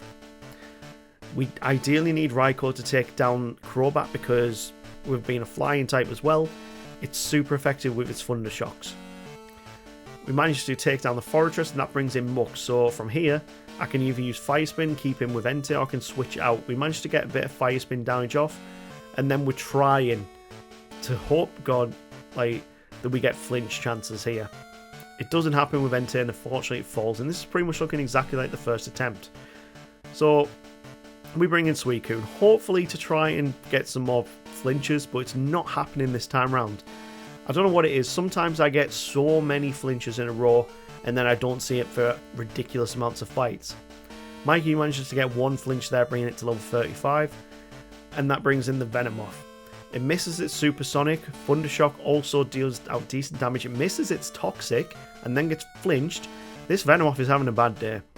and we're on pretty good HP going into the Crobat. Crobat then starts using Double Team, which is just not what we want to see. He also sets up Toxic, and most likely he's going to use Full Restore. Yeah, great, thanks Crobat. We do manage to get a Paralysis on it, giving us a bit more chance to get a final Thunder Shock in and get the win. As I said, Raikou definitely the most valuable member of this team so far. But that's going to change in this fight. Bruno, I always joke about being an absolute joke. And yeah, he is a bit of a joke sometimes. But he gave me such a problem that I had to opt at this point in the run to add new moves to my Pokemon via TMs and HMs. So as you can see here, Suicune has now got Surf and it's now got Blizzard. But that's because I tried this fight probably close to about 100 times and never got the right look. 100 times I tried this fight before deciding, no, we need new moves to make this possible. And as soon as we added those new moves on, we won this first time. So let me know down in the comments whether that means this run is a fail or not. But still, I brought these Pokemon this far. We are an hour and 20 into the video. I was not about to get to an hour and 20 in the video and tell you that I was giving up. Mikey's Thunder alone was just ridiculously powerful. It can do half damage on that Machamp. Doesn't have the greatest accuracy, which is one of the reasons why I gave him Fire Blast, Thunder and Blizzard, because they don't have 100% accuracy.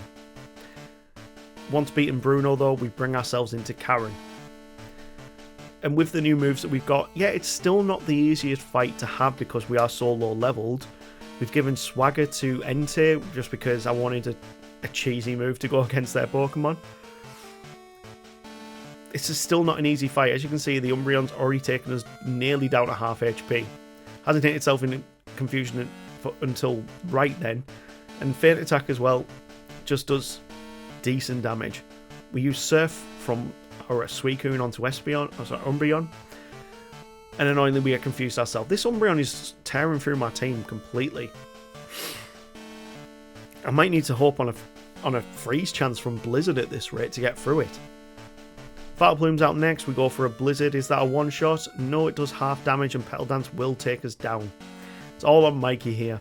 Can Mikey do it from this range? Petal Dance, wow, that's a lot of damage. And Thunder, no, we need to try again. Okay, so I actually opted to go with a similar strategy. We managed to Swagger him, hits himself in confusion, we Fire Blast, and we're getting much better luck this time around. Fire Blast is dealing out pretty decent damage, but I need to keep 1 or 2 Fire Blasts for the Vileplume. Gengar's out next, and you know what, we're going to switch out into Mikey here. We're going to go for Bite, but annoyingly goes for Curse first, but doesn't do all too much, and then he uses Destiny Bond. Again, another video where Destiny Bond screws up what I was doing. So here, we're going to use Bite, we're going to use Swagger, and Fire Blast that Vileplume into the ground. From here though, 2 Fire Blasts will get us the win, and that just leaves the Murkrow and the Houndoom. Now Houndoom is going to be a problem. We've got no physical type moves that can take advantage of its low defenses, and we only have our Suicune left. But that's perfect because Blizzard and Surf should get us the win from here. We get up to level 34. We surf our way through this. Ooh, Blizzard, I was actually hoping for a freeze. We get it, and a Surf will finish off from here. Good thing I went for the Blizzard first though, because 2 Surfs are what I needed to take down that Houndoom. And we finally beat Karen. And that just leaves one test. Lance, the flying type champion. Gyarados is out first, and of course we're going to go for Raikou, where we get a one-shot with Thunder. It's 4 times effective. That then brings in Dragonite, and I'm hoping here we get Paralysis. He misses his Hyper Beam, which is perfect, and we get a critical hit to take down his first Dragonite. Okay, so it's looking pretty good right now. Hyper Beam misses again, and we get the exact same thing happening there. We've taken down both his 2 low-level Dragonites with ease. Hyper Beam missed again. What is this look? No way. Are we going to sweep with just Raikou without taking any damage? That's There we go, we finally take some damage. So if we got through with Gyarados and all Dragonites without taking one single point of damage. Mikey finally falls to a Hyper Beam from Charizard, but in this generation you can't skip that recharge turn. And then 2 Surfs get the Charizard. That was honestly way easier than I was expecting. And we've finally beaten the league, minimum battles with just the legendary beasts. That was tough. It was really tough. We did it with Raikou level 37, Suicune level 35, Entei at level 33. So again, the fire type in the end actually ended up being the least useful. Electric became the most useful, whereas in the previous one, Ice was the most useful. Suicune kind of middle of the road. It's a water type, not an ice type. Anyway, that's not the end of the game. End of the game actually happens when you beat Red. So that's what we're going to go do. We're going to continue this on.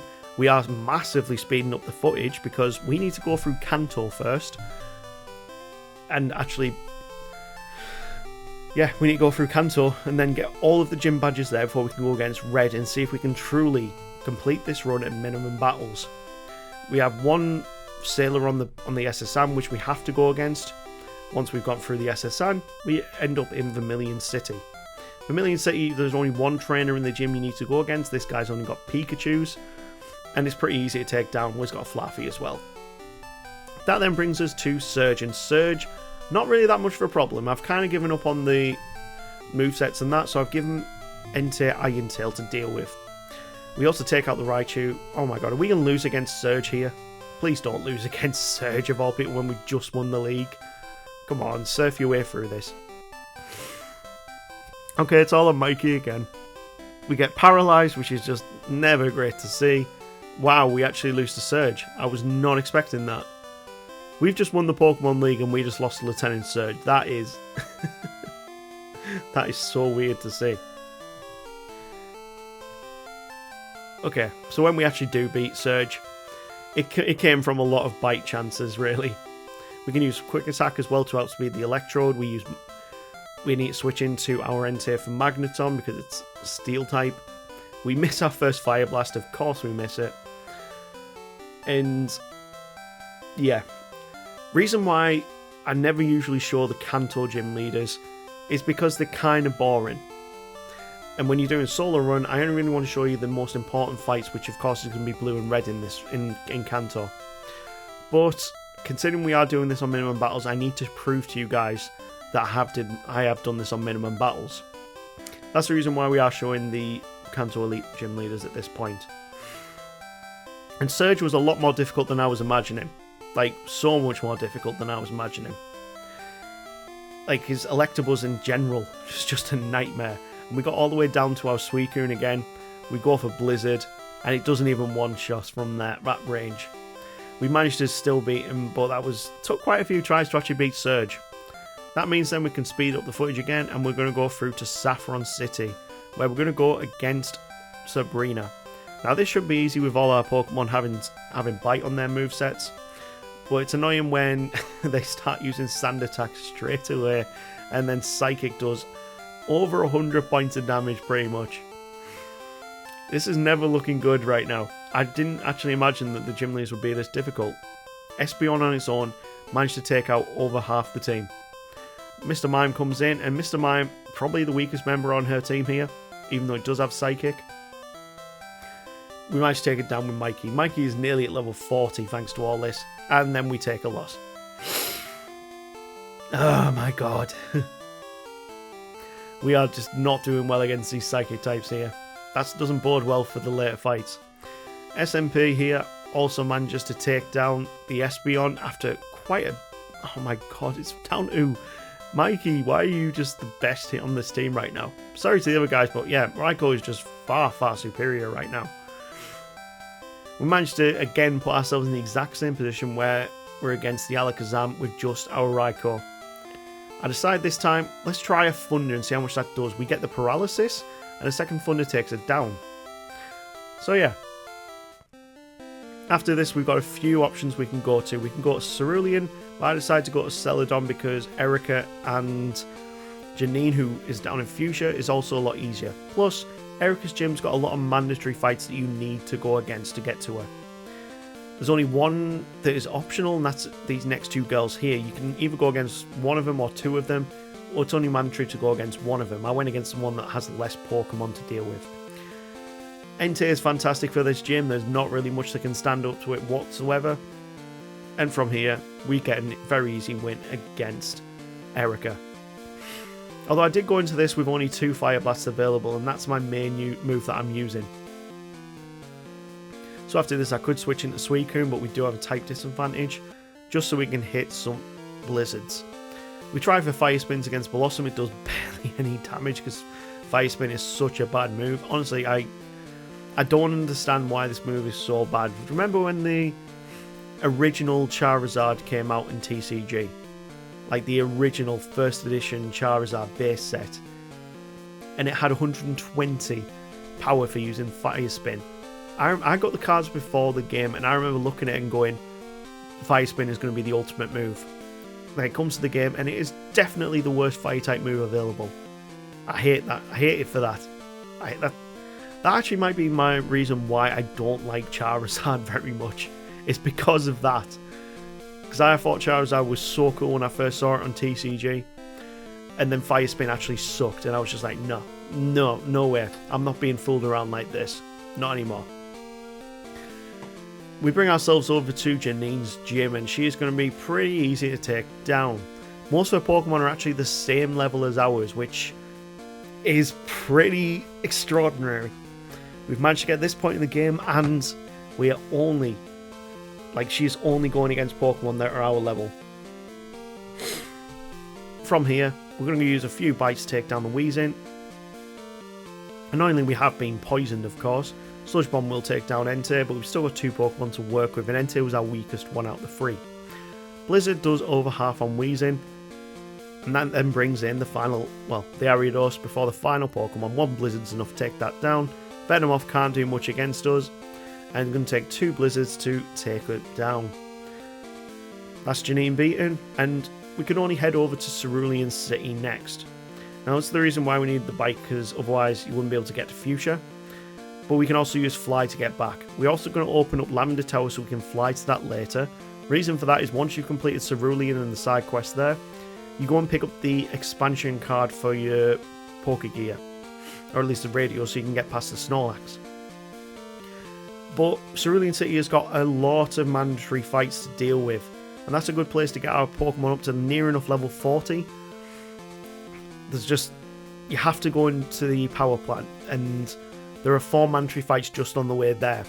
After that, of course, you've also got Nugget Bridge, where we've got mandatory fights there, and then after that is only when you can go against Misty. You have to do both them parts, fight all those mandatory fights before you go against Misty.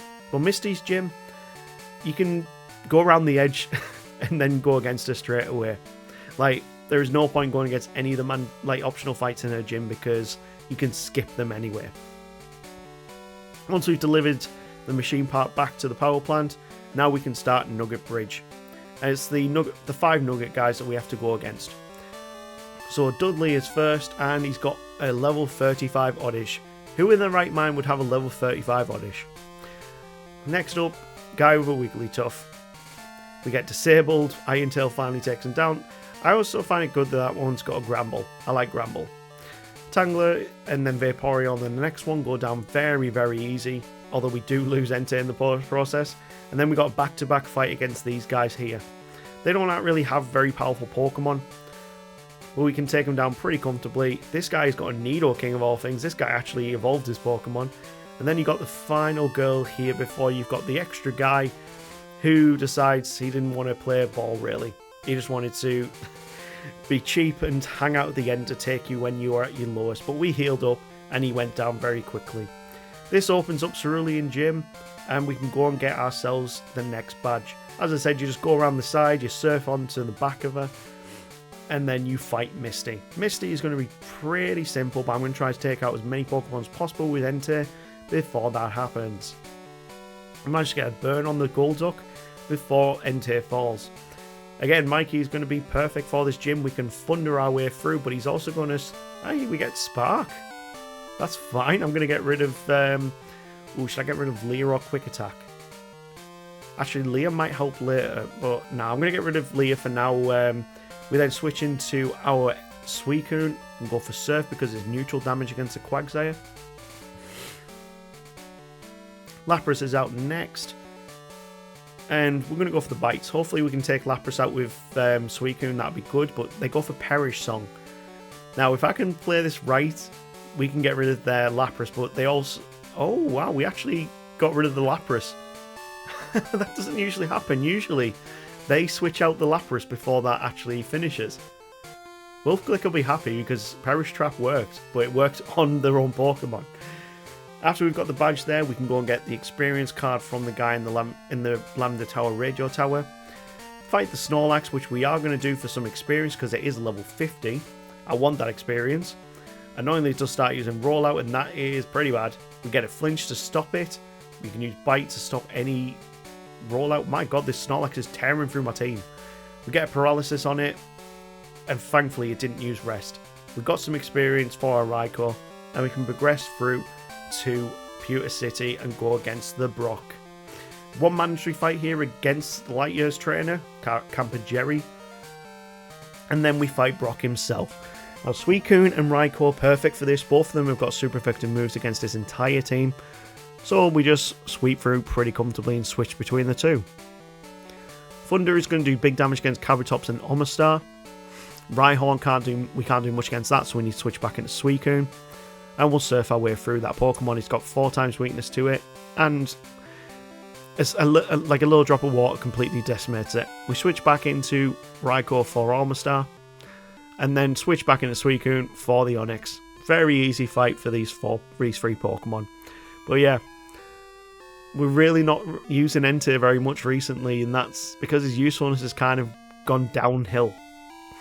From here, we go through Viridian Forest, which I wish they'd just kept the original Viridian Forest in. It was kind of annoying they'd switched it to that.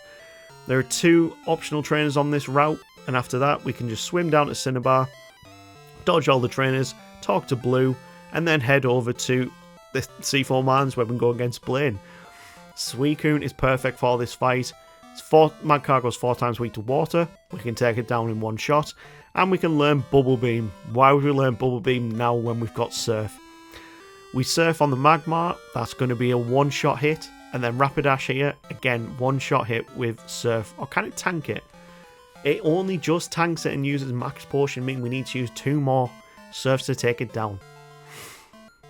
Very annoying, but either way, this is probably the easiest gym fight in the entire Kanto region for us.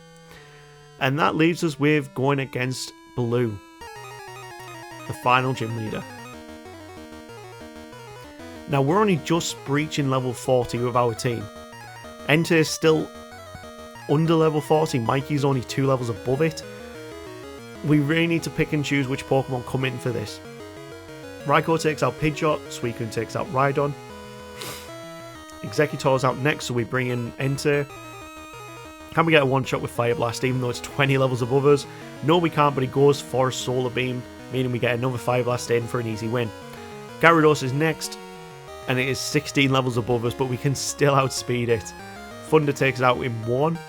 Alakazam is up next, and this is the Pokemon I'm most scared of, so we're going to bring in Entei to see if we can get a Bite or Iron Tail off. Alakazam has got pretty low defenses. We managed to just do under half, and this is where it starts looking a bit dicey, doesn't it? We bring in Mikey, who can get a Thunder off, take it down to low HP, and then Quick Attack for the win. Arcanine's out next, and it does have Extreme Speed. So we go for 1 Quick Attack just to do a little bit of chip damage, and then bring in Suicune. Extreme Speed's dealing out massive damage, but Surf's dealing out more. Thankfully, we can outpace him in damage, and we actually get a first time win against Blue with a very underleveled team. But that's it, there are no more mandatory trainers that we can go against. That's it. The levels that we are on now are the levels that we need to try and beat Red with. We're at level 38, 42 and 43. There are no more mandatory fights. We can pick up a few more optional rare candies. There's one there. There's one in Vermilion City. Once you've... you need to go to the chairman and talk to him. And after you're speaking to him, he will give you a rare candy. And then there should be one more over in Mount Silver. Mount Silver? I think it's Mount Silver. How many videos have I done in Gen 2 now and I don't remember that? And yeah, to unlock Mount Silver, you need to go over to Professor Oak, talk to him after beating Blue, and then head back over to Viridian City, head over to the west, and deal with our greatest challenge yet, the ledges. I always sometimes jump off them accidentally. This brings us into Mount Silver. There are, as I said, no more mandatory fights, but there is one more rare candy that we can pick up, so we really need to think about which Pokemon we need to put these 3 extra levels onto. And this is a difficult choice. Right now, Raikou is our most reliable Pokemon, but if you think about Red's team makeup, there's only technically 2 Pokemon it's strong against. Entei is strong against just one of them, that being Venusaur. Suicune is super effective against just the Charizard. So it makes more sense to put more into Mikey. We put all 3 into it, well, 2 into him and then 1 into Suicune. Level 45, level 43 and level 38. These are the levels we have to try and take on Red with the legendary beasts alone. This is going to be difficult. This may take a while to do. Let's make our way up to him and let's see if we can actually complete this game truly on minimum battles with the legendary beasts. Get out of the way, Quagsire. We've got a date with Destiny. So first up is, of course, the Pikachu. We're going with Mikey just because I feel like that's the best matchup. He's not going to use... Well, his Thunder type moves will hit hard, but the fact that he's used Charm is really a nightmare. We put Rest on all of our Pokemon here. I have completely... Like, you only get 1 Rest TM in the entire game. Screw that. I'm giving the Pokemon I think are actually... The moves that are actually going to help us get this win. We put Return on Mikey, but we have been Charmed. We have not got Curse on our moveset. And we're just not doing well against this Pikachu whatsoever. I don't know what we're going to do. We could switch out to reverse the stat drops, so we are going to do that to our Entei. But again, we get taken down onto low HP. We swagger, but we get taken down by Quick Attack, bringing Mikey back in, but he is still asleep. And again, we get Charmed. This is looking really, really bad now. We are nearly at the end of this video. I've been talking for over an hour and 45 minutes. My voice is absolutely destroyed right now from doing this. How do people stream and talk constantly for so long? I don't get it. Either way, Mikey is just doing its best here to try and take down this one Pikachu. We are nearly half its level, and Return is just doing nothing. So I think this first attempt is definitely going to be a loss. We can't stand up to Pikachu with our Suicune, so what can we do different? Let's try again. We straight away go for Bite. The move that we've had since level 5 is still our MVP move because of the flinch chance it gets. This one thing about Bite makes it worthwhile. After he's used both his full restores, we can then use Return to deal bigger damage and hopefully get some flinch chances. Next is going to be Espeon, and I'm going to switch here. I need a Pokemon that's more specially bulky to tank some hits. We managed to freeze it. We put up Rain Dance so that Surf can do more damage. And from there, that is the way that we beat Espeon, because on the very first turn they set up Reflect. Venusaur is out next. We're going to switch into our Entei. If he sets up the Sun, Fire Blast does way more damage, so we're going to set up a Swagger to begin with. It's fine if he uses Giga Drain on the first turn. Once it hits itself Confusion, Fire Blast will start doing more and more damage. The rain stopped, he's confused, he starts using Solar Beam, but we get Fire Blast in to take it down before that happens. Blastoise is out next, so we switch back into Mikey. I've also given all these Pokemon a Magnet, a Charcoal, and a Mystic Water to boost their moves even further. We take down Blastoise, and it's just Snorlax and Charizard left. Now this is where I was thinking, I really need to pick and choose which Pokemon I get here. I use Blizzard and we get another freeze. Oh, by the way, this is probably like attempt 150. This took a long time before the luck went my way at all. We then switch into Entei and use Swagger just in case it defrosts. We use Iron Tail to try and lower its defenses, but it's also been swaggered, so its attack is a lot higher. If it hits its own confusion, it's going to do massive damage to itself. From here, we can use an Iron Tail to take it down. Charizard is last. We've still got all three of our Pokemon. I go for the Swagger. Flamethrower takes us down. I switch into Suicune. We set up a Rain Dance. And he goes for Fire Spin of all things. Come on, Red. You're better than that. We go for a Surf.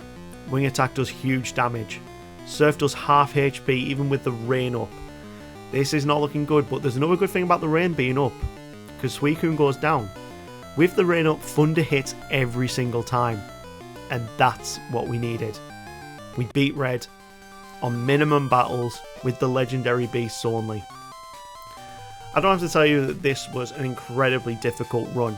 It took a long time to do and my voice is killing me now.